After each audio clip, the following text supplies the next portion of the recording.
Hello everyone, my name is Ratkovic Milo, and in this video course we will talk about b6 first move for black against almost all possible moves by white. We will analyze e4 b6, which is called Owens or Owen Defense. It was played by English amateur player John Owen in 19th century, and with time it was developing. It is not that common opening, so you will not see a lot of people who play it, but you will see that it is very solid for black, and white can have big problems at the beginning if he is not familiar with it. We will also analyze d4 b6 or c4 b6, and it is called English defense. Similar to Owen's defense, this is also good for black. Simply you have to be familiar with few of lines if you wanna play it, but in every case, as I said, it is uncommon opening, so usually people are not prepared for it, so you can very easily surprise your opponent, and that is best thing about this opening, because it is very original, creative opening. And yes, objectively you will see that we will analyze best moves for white, and still white will not have huge advantage after first 10 moves, 15 moves. Simply there are lines in which white is slightly better, what is normal. There is not opening in which we can say that you will equalize very easily as black, but in every case I think b6 first move gives you good chances. Again, one more time your opponents will be surprised, so it can be very tricky. There are a few lines which are very sharp, so you can even win game after first 15 moves or something. And yes, let's see how does it look. In first video we will talk about Owens defense, and we will analyze bishop d3 for white third move. Probably that is best move for white, because you will see that if white plays properly, white has to be better after opening, so white will have slight advantage. Still, position will be playable, board will be full of pieces, and it will not be that obvious that white is better. But in every case, this is best continuation for white, and it's necessary for you to memorize a couple of things, because otherwise, if you don't do that, simply you can struggle a lot after first 5-6 moves. Let's see how does it look. So first move e4. So we analyze Owen's defense. So this is how does it go. Bishop b7, and now bishop d3 for white. Why is this move very strong for white? First of all, you will see that at this moment white can defend e4 pawn on few ways. So white can use his knight. White can go knight d2 or knight c3, and generally his e4 pawn will be secured. But the thing about bishop d3 is that white is not telling us where does he want to go with b1 knight. So he can go either to d2 or to c3, and that's the strength of this move. Some people don't like to play bishop d3 because they are scared of something like this, f5. But actually this is huge mistake. This is something very bad for black. It is not good for you to play it. Now white can simply take ef5, and after we take on g2, white has queen h5, and if white is only a little prepared for this and familiar with it, white's position is totally winning. So that's why we don't go f5, we play e6. Also, after e6, white can play a few different moves. There is like knight c3, there is even f4 or c4. Also there is knight e2. The most common and best for white is knight f3. After knight f3, we play c5. So we are attacking the center immediately, and simply we are asking our opponent what will he do with d4 pawn. After c5, white has few choices. So white can defend that pawn, white can even take dc5, or white can simply play short castle. Best move for white is c3 to keep the tension. So still white has very strong center, and still we are unsure for ourselves how to play. where to play. I mean, what to do in the center. After c3, I think best move for black is knight f6. So we are developing our knight with tempo. And yes, if white plays something bad like short castle or whatever, white will simply lose a pawn. The question is, how will white continue here? There is move e5 for white, which seems very tempting to play, but actually it is not that great for white, and now it's not problem for black to equalize. So still it's best for white to keep the tension and to go queen e2. After queen e2, there is few possible things for black, and the thing is that here I was playing this as black, and I didn't do very well. I didn't choose right continuation for black at this moment, and after analyzing this position, I think that best for us is to go d5. What is good, what is bad about this move? Good thing is that you simply gain a lot of space in the center. You're attacking the center very directly, and now simply white has to do something with his e-pawn. Bad thing about this move is that after white plays e5, we have to retreat knight fd7. Knight e4 isn't good at this moment, and you will see that there are a few lines in which we jump knight e4, and black has very decent position, but simply it is not good to do it here. It is not good to do it here because when we go knight e4, they play short castle. After bishop e7, they play knight e1. The next move is f3, and simply we don't have good squares for our knight. Still we can save the knight, but position isn't good, so we are struggling a lot here. So instead of that, we play knight fd7. Now already you probably notice what is happening on the board. So we got pawn structure from French defense. We have that bad bishop on b7, and generally our plan is to, of course, keep developing and to attack on queen side. So we will not rush with playing short castle. We want to be very flexible with the king, because if we play short castle too quickly, then white can develop very strong attack on king side. So that's why we play, for example, white plays short castle, we play bishop e7, bishop e3, knight c6. Now we have very interesting threat which happens from time to time, and in this opening, so in Owens defense or even in English defense, you will see that there are motives with knight b4. Because knight b4 is strong, the reason why is that strong is that after he moves bishop, then we have bishop a6 ideas. So generally our threat now is to take on d4. When they take cd4, we go knight b4, and it's not that comfortable for white. So that's why here usually what we will face almost always is a3. And now it's the moment when we need to decide. So will we play short castle? Will we still keep attacking on queen side? And what is generally the whole plan for black? Best move for black here is to play c4. And now it seems totally illogical to do something like this, because after c4 we simply don't have so strong attack on queen side. I mean, potentially we will have, but queen side is totally blocked. But in every case, the question is what else to do.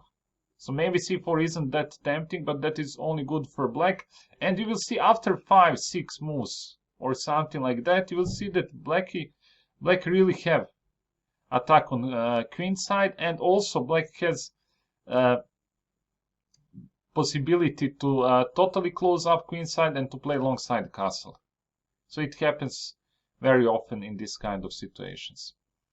And yes, still playing short castle for us wouldn't be good. Knight bd2. Sorry, yes, we play b5. We keep attacking on queen side. Knight bd2. We play a5.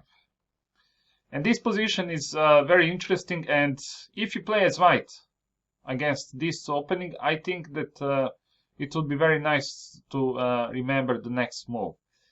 So here, best move for white is h4. h4, I mean, it's not logical because white is sacrificing the pawn. I mean, for black it is too risky to take, and it is not good to take on h4. But the whole idea behind this move is to gain space on the king side and potentially maybe to go bishop g5 or knight g5 or something like that.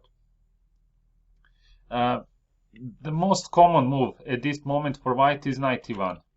And knight e1 is very simple, f4, f5, with attack on king side. We will see first knight e1 because that is, as I said, the most common. And yes, later also we will analyze best move for white h4. As I said, probably will not face that in your games, but let's say that you're white and you play against b6. It would be nice to remember h4. Knight e1, we keep attacking on queen side. So still our king is in the middle of the board and for now it is safe there. f4, b3. So we completely close up queen side. This is a good point because now you see that white is struggling with his bishop and rook. So it is great for white that queen side is totally closed. We don't have counterplay there and things like that. But the question is, how will white develop rook? What will white do with light square bishop? For that time, what do we want? We want to play g6 to try to avoid f5. And then just to go queen c7 with long side castle. And we will see. And exactly that is best for black. So we go g6. Let's say that they really want to play f5 and to open up king side. We play queen c7. The next move is long side castle. f5. Now we take gf5. Why do we take like this? Because simply we want to open up g file. And there are some tactical ideas and motives for black. You see that this is already very dangerous for white, but in every case it is not bad for white. So g5, long side castle. Now the question is what should be next move for white. Best move is f6. So already at this moment we cannot say for sure what will happen, and even previously at some moment your opponent will do something differently. But in every case the concept is that if white tries to attack like this, so if white is very aggressive, you have also ideas like knight e5 at some moment with d4 to open up your light square bishop, to simply have, also you can have very strong attack. White should be slightly better here objectively, but still it's unusual position, and again the question is what will white do with these two pieces. So white doesn't have good square for the bishop. All these squares are covered by our pawns. So if white cannot develop light square bishop, also white cannot develop the rook. Engine gives advantage to white, but simply I don't see the way for white to play this position. Okay, he's slightly better, but I think black's position isn't bad. I think that black has very strong counterplay because at some moment we can sacrifice on e5. What to play next? Maybe just to try to reorganize our pieces, to play king b8 to secure our king. And yes, very important is that always think about knight e5, because most likely at some moment it will happen. So this is, I can say, the main line in Owens defense. So we played the most logical moves for white, very strong moves. We said that here white has h4, which we will analyze in next video, but it doesn't happen that often. I can say it never happens, but okay, still it's good to see what happens if white plays engines moves. In every case, you see what's the concept. So we play b6, then e6, c5, attack the center. In the future, we want to develop in this sense, so to go knight f6, d5, we will transpose to some sort of French defense. You saw that if white is fast on king side, we close up queen side, move the king there. And good thing about Owen's defense is that you see that position is full of pieces. So here, if you want to play for win as black, I think this wouldn't be a mistake to play, because simply we have no idea what is happening on the board. It is totally messy, totally unusual position, and even if your opponent is extremely strong player, you can win only after a couple of moves. So yes, this was the main line in Owens Defense, and in the next videos we'll continue with analyzing these variations. In this video we will continue with analyzing bishop d3, third move for white against Owens Defense, and let's see how does it go. So we said that we develop our pieces in this spirit. That's something what we analyzed in previous video. d5, very important moment, e5, knight f d7, castling, bishop e7. White develops as usually you do, and at this moment we said that there is h4, very strong move, but we analyzed knight e1, and we said that after b4 white plays f4, and after b3 and g6 black has very solid play.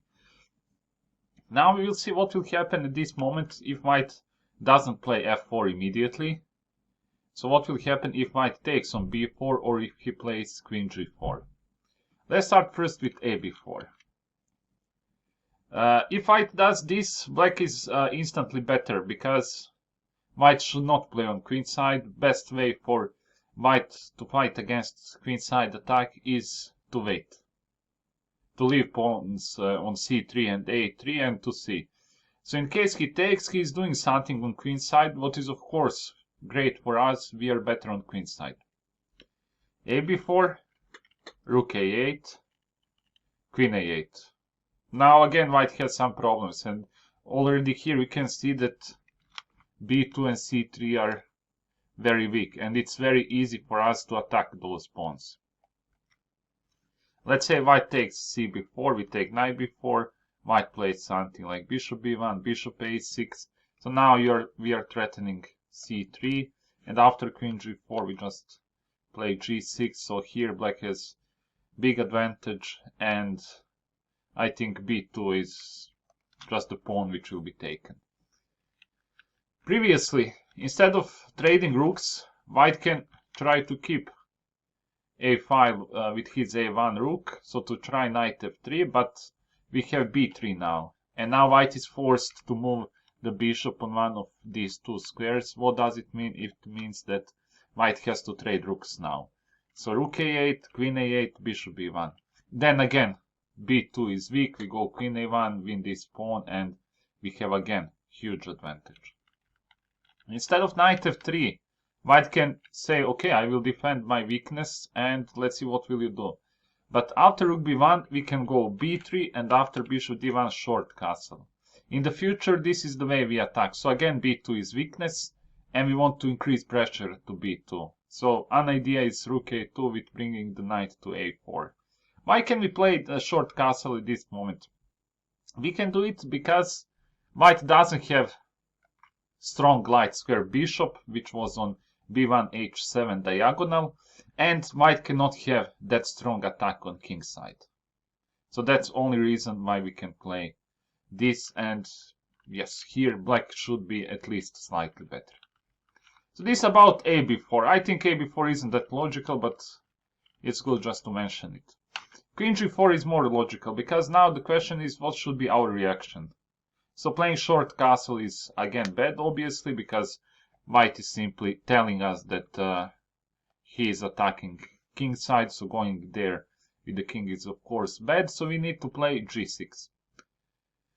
Bishop h6 is the move for white, but now you don't care for bishop on h6, because anyway most likely you don't want to play king side castle, so playing bishop h6, okay, it is logical. Maybe white doesn't want to go f4 when bishop is on e3, because then bishop is blocked. So that's the reason why this move totally makes sense. We play again b3, bishop d1, and queen side is totally blocked, so we can go there with the king. The move which is good now for black is bishop f8. Why is this good? Because simply we are trading pieces. You know that the rule is if you are under attack you need to trade. And also here we are trying to use same rule, and yes, if we simplify position, simply we have much more space on queen side, and this one in some endgame can be big problem for white. Let's say white takes. I mean, what else will he do? So we take with the rook. Yes, we don't have short castle, but as we said, we don't care for it because most likely we will play longside castle. f4 is the move for white. We play h5. We want to get rid of queen. Queen f3, and now we start working on our plan. We go knight b6. What is now very interesting here, we got an opportunity next move to play this maneuver with the king. King e7, king c7, and later probably king b8 or king b6, or you can just stay on c7 and king is totally same. It is like you played longside castle. So that's why after g3, the idea behind g3 is to push h3, g4, simply to open up. King side we go king d7. h3, knight a4. Excuse me. We are threatening taking on b2. He has to defend it, and then we go king c7. So now our king is totally safe. And as I said, playing even this king b6 is totally fine for us. They go, let's say, g4. We trade. Probably rook h8. Now you see some of ideas here. So there is potential maneuver with the knight to go knight a7, knight b5. From b5 you are touching these weaknesses, and at some moment you can even sacrifice your knight for 2, or even you can get 3 pawns for your knight. And yes, here black is slightly better. I mean, this is very comfortable position. What is the problem for white? The problem is that white doesn't have attack on king side, because if he pushes something like f5, then white's king is totally open, so it's too risky to do something like that. White has weaknesses on queen side, so b2 is weak. Also later c3 and a3 will be weak as well. So that's why we have advantage. So queen g4 is not the move about which you need to worry. So queen g4 you saw. You just play the most logical things. g6, then b3 close up this bishop block, queen side, and then it's a very good position for black. So that was more or less everything about knight e1 with these ideas, queen g4, f4. You saw that at the end of story maybe white is slightly better in some of lines, but again, there is a lot of pieces on the board and it's totally playable. Instead of knight e1, I said already that h4 is best move for white. Of course, I think you will never face this move in your games, but okay, maybe someone will think properly here and calculate everything and play h4. So again, the idea behind h4 is to play like knight g5 or bishop g5 at some moment. Most likely knight g5 with queen h5. So that's the whole point. So that's why we have to play h6, simply to stop it. Taking on h4, don't even consider, it's too risky. So still we are undeveloped, white pieces are placed very well, and you go to take that unimportant pawn on h4. At some moment, and you will see, at the end of this line, it is good for us to take it. But only because it will be easier for you to develop other pieces at the end. So h4 you don't take, you play h6, you stop, knight g5. Knight h1 is, knight e1 is the move for white. We play b4, so we play for totally same idea. And you see, this is very nice line because the whole plan of black is very simple. So we just push our pawns on queen side. That's all. At some moment like this, when they play h4 and they have some concrete threats like knight g5, you think and you play h6. But when white doesn't do something like h4, then we saw that you simply attack on queen side. So h6, knight e1, b4, f4, b3, bishop b1. And now it's very interesting what will happen. So now we don't play g6.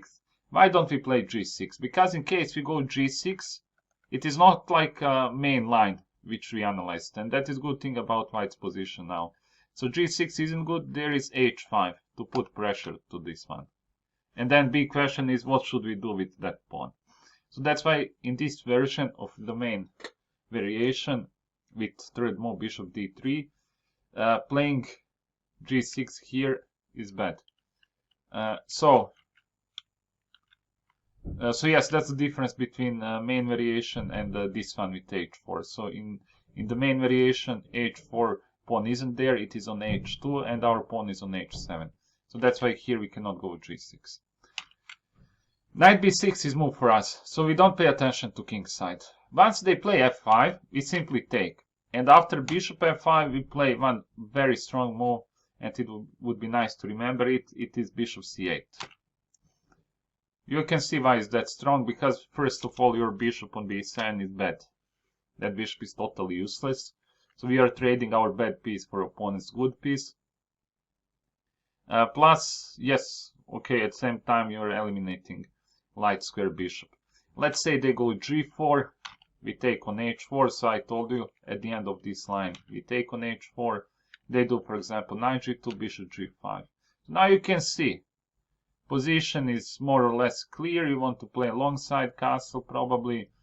Your pawn up, okay, it is unclear, it is very sharp position, but of course playable position. So queen f3, we take, they take, queen e7. Next move is long castle. Engine maybe will give a slight advantage for white. I mean, what is totally fine, of course, you play as black, so that is normal. How to continue this? Yes, you will see. Depends what will white play. So here white has many different ideas. White can even sacrifice on c4 immediately or later at some moment.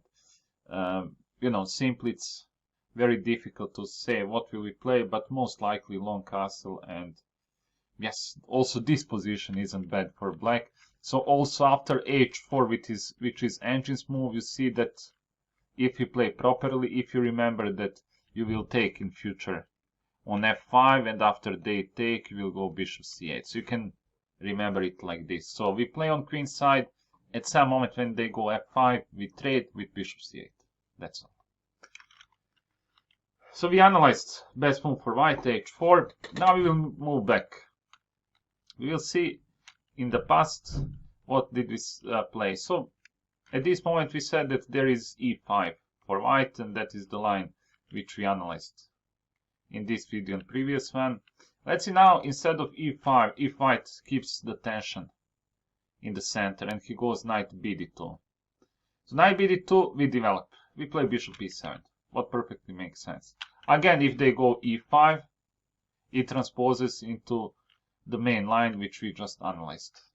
So let's say they don't do that, they play short castle. After castling, we have to have clear position in the center. So now, for example, short castle would be bad. Why is it bad? Because if we do it, he will go for e5 then, and in the future, white will have very strong attack. So that's why here we take on e4. They take, we take on d4. Of course, cd4 is terrible for white because we play short castle, and simply you see that you're better. Your opponent has isolated pawn. He doesn't have attack or something, so this is better position for us. If they take knight d4, short castle. Bishop f4. I mean, what else will white do? So white has to develop, same as we have to develop. So bishop f4, knight d7. Now interesting move can be knight d6, but that is nothing. Just bishop d5, jumping knight c5, I guess, or whatever, and black's position is good. We play knight on d7 because now we have e5 threat. So we can say that literally we got one tempo. So we developed knight with tempo. And yes, this position is totally equal. So if your opponent keeps the tension, you can wait for him one move. Bishop e7. They played short castle. Then you trade everything on e4. I mean, you don't trade everything on e4. You trade on e4 and then on d4, and then you play short castle. You trade everything in the center. And also you will see some other lines. For example, in the line in which white plays knight bd2. Also white can try to keep the tension all the time in the center. But also there you need to do similar things. So you need to memorize ideas. Not to try to memorize all these lines and, you know, always to repeat them, to be like only focused on that. So the most important is to know what is your plan, what are main ideas, and generally how you need to organize your pieces. and then you memorize these details. So if he keeps the tension, at some moment we take on e4, then take on d4 and play short castle.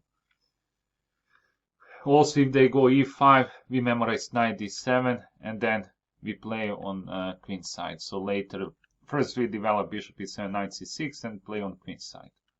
And then, yes, details will be easier to memorize then. We said queen e2, d5. Now we saw what will happen after this one. Then the question is, what if white doesn't play queen e2, if white does something else? What else can white play here? So white can go knight bd2 to defend the pawn with the knight, or white can play e5. Let's see e5. e5 is an interesting move because if we play a game and we play knight f6, first thing we will think about is e5 for white. So let's say you are not familiar with this line and you play knight f6. So first candidate move for white is, I guess, e5. e5, we jump knight d5.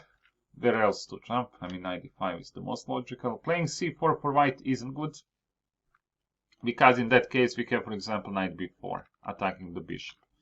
So best move for white is just to play short castle. We take on d4, they take. Now we transposed to some version of Alapin variation in Sicilian. So Alapin is e4, c3. Maybe some of you play Alapin, and there is a line in which black plays knight f6 and then white plays e5. In general, it is very similar, so it can be even same. So bishop e7, or actually I'm not totally sure, but I think this is almost like Alapin.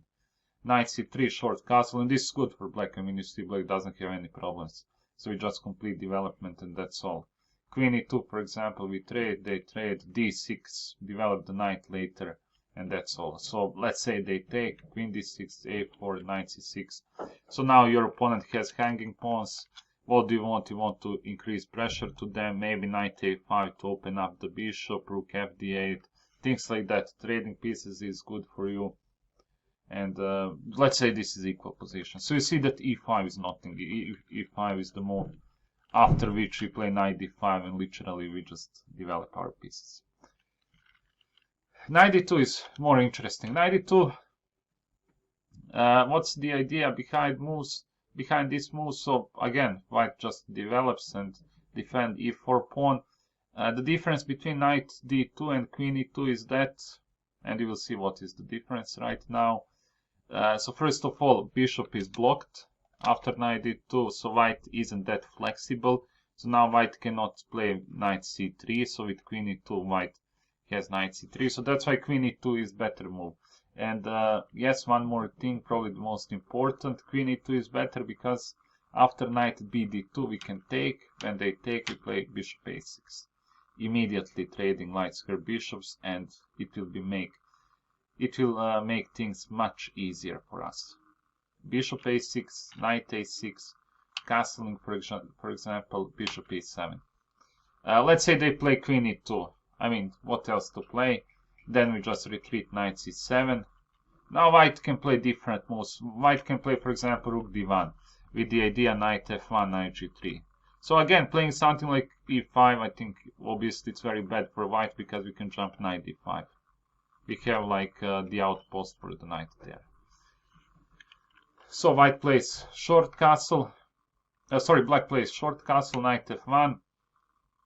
And now what's very nice idea for black, it would be, okay, what are chances that you will face this variation in your game? So there are no big chances, but again, there is nice idea for black. So this is more about middle game idea than about opening idea. So here you see that light squares are very weak. Look how many light squares are not under control. And all of them are controlled by white queen. So that's why good move for black is queen c8. The idea is to bring the queen to a6 and to trade queens. Or if white doesn't want to trade, then we will control these squares. So let's say knight g3, queen a6. If they trade, we take rook c8. I mean, it's totally equal. Maybe later at some moment d5.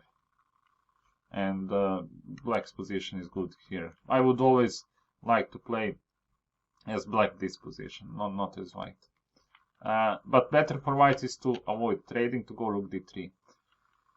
Rook d3, we develop rook c8, a3 for example, d6. We need to move bishop to f8, potentially knight to e8. Okay, that knight is very bad for now, but we simply want to open up our rook, and later we'll have different maneuvers with our knights, so don't worry about your knight. More important is c file, and yes, let's say that white is slightly better here, but you see, normal position. I mean, I think it's easy to play for both sides. Okay, this is knight d2, and we said queen e2, knight c7. Yes, there is one more idea for white. White can also play b3. After which we play short castle, bishop b2, and again we go for the same thing, queen c8 with queen a6 or queen b7. Now maybe queen a6 isn't that effective because white has knight c4 or something, but also queen a6 wouldn't be a big mistake. Normal development, and in the future when you have that set up with queen on b7, you can maybe think about d5, and after they play e5 we have some ideas with knight e4. So that is potentially good for black, but simply we'll see, because as I said, white has many different ideas. This was about knight bd2, and generally this was about move c3 for white. This is best move for white at this moment. You saw that in some of lines white is slightly better, in some of them we have to memorize a couple of things, so it is not easy for black. But in every case you have good position, and in every case c3 by white is the biggest problem, but simply that is best move. So it will be good to be familiar with these lines. You saw the way you need to develop, and yes, so we analyzed here instead of queen e2, knight d2 or e5. These moves are not that strong, so objectively queen e2 is best, and you saw that after knight bd2 or e5 you should not worry. So after all these lines we saw that black has very decent position.